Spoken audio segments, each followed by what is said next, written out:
Hi everyone, Debbie here, Tuesday the 2nd of March 2021.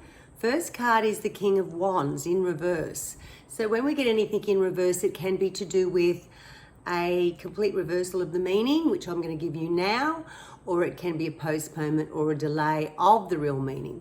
So let's have a look of what the King of Wands has in the card here. First of all, I can see two lions on the back of the throne there. So this person is a great leader, and you don't get to be a king without learning some leadership skills. So in other words, you are good at delegating, making decisions, even probably having to be tough and say something and speak up when things are a little bit awry. So you're the one that everyone goes to that has their admiration, you have strength, you have logic. So to be King of Wands, which in the Wands is all about your purpose and your mission, your direction in life. So I'm getting, when this is in reverse, just have a look at the salamander. The salamander's on his robe as well. And when the tail of the salamander, it's like a gecko, is in his own mouth, not in your mouth, in his own mouth, it's a complete circle. So that's just depicting that you are fully rounded with the wisdom of time, experience, and sometimes your intuition, sometimes past lives, things that you just can't explain. So that's that little fellow there and all over his robe there. Coming from the heart, which is green, heartfelt. You know, even though you're a king and you have the ability to, whip people's bottoms into line, you still are coming from a great place of good intention. It's for the better of everyone that you're making that decision. Looking at your wand with lots of growth. So you're looking at something that is really you're wanting to bring into fruition. It's just on a postponement or a delay at the moment to do with you can't be the king of your purpose just at the moment. There's some things going on for you, and the next couple of cards will probably explain why.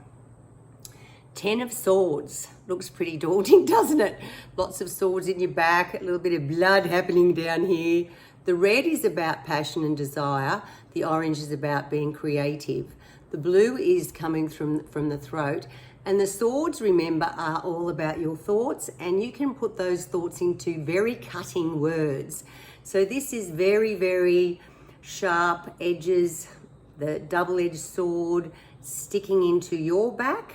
You could have done this to yourself. You could be massively thinking of negative things and you're stabbing yourself in the back. It can also be from other people that are talking about you, gossiping about you, putting you down. And when that happens, if you're one of those, I want to say to you right here, right now, that is not the way to attract good things into your life. If you are in a group of people and they're actually bagging someone and you're meant to be their friend and these people are meant to be their friend, I think to be a good friend would be to say, hey, I don't think we should be speaking to about them in that way. If you're going to have an issue with that person, perhaps address that with them, not sort of be talking about them behind their back. And maybe you could even lose that friendship because you've spoken up. But you know what? You will sleep better at night. You will actually be coming from your heart by speaking up and saying. And if you're good friends, those friends should be able to go, oh, sorry, yeah, I don't know what came over me, but I'm just probably worried about them. There'll be a reason behind it, but hopefully it's not through jealousy and envy that person's trying to bag that other person, because that's not going to attract good things into your path. Everyone, there's abundance out there. Everyone has the right to attract a wonderful life into their path. So having swords in your back, be it from yourself or from other people, we need to be aware today not to hurt ourselves, not to bag ourselves. Maybe someone's going to start saying something to you at work and you need to stand up for yourself and say, hey, I don't want to be spoken to like that. I actually do a really good job, and I'm happy to say that I feel like I need to honour myself to speak up and say that now.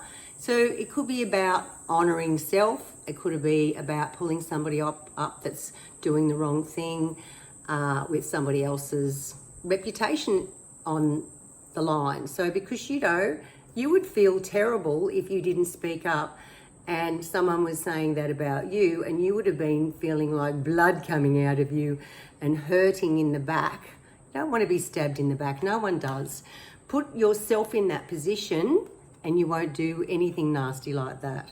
Last card is the Page of Wands. Back to the Wands again, which is your passion and your mission. So it could be something to do with work, this little bit of stabbing people in the back thing. It's always, Wands are your passion, your career, your drive towards a direction in life. So with this being in reverse, let's read it upright. The Page of Wands is the beginner driver, and it's been up again a second time, I think, already this week. Looking and examining your purpose, your mission, your talent, your craft. Really looking at that inquisitively. So the salamander is not fully in a circle here, so you're a learner driver and you're studying and or researching something, and you could have a few speed bumps that you need to get over. That's in reverse. So I actually think when the page comes up in reverse that it's telling us that we have got past that learner driver stage, that immature attitude towards our workplace, and even maybe towards stabbing people in the back. People are starting to realise that we need to be kind, we need to be thoughtful, we need to approach people and say, are you going okay? Can I help you? Do you need to have a chat about something? Let's negotiate, let's have a chat, let's have a discussion, get it off your chest. Instead of just having an opinion, one-sided, strong opinion, look outside the box. Come towards that compassionate side of yourself and literally ask that person, can I help you? Wow, wouldn't that be great if all of us did that? Wonderful. We have the King, which is 1, Page, which is another one, that's 2, and we have 10 here, so 12. 1 plus 2 is 3, and it's like a pyramid. Use your intuition. Imagine that pyramid's in between your eyebrows. That's your third eye. Your intuition is the top point of it, and you're bringing that realization and trusting your intuition into and onto the earthly plane. Have that beautiful compassion. Come from a lovely place of knowing that there's more to the picture maybe. And have a lovely Tuesday and be kind to yourself and to others. Bye everyone.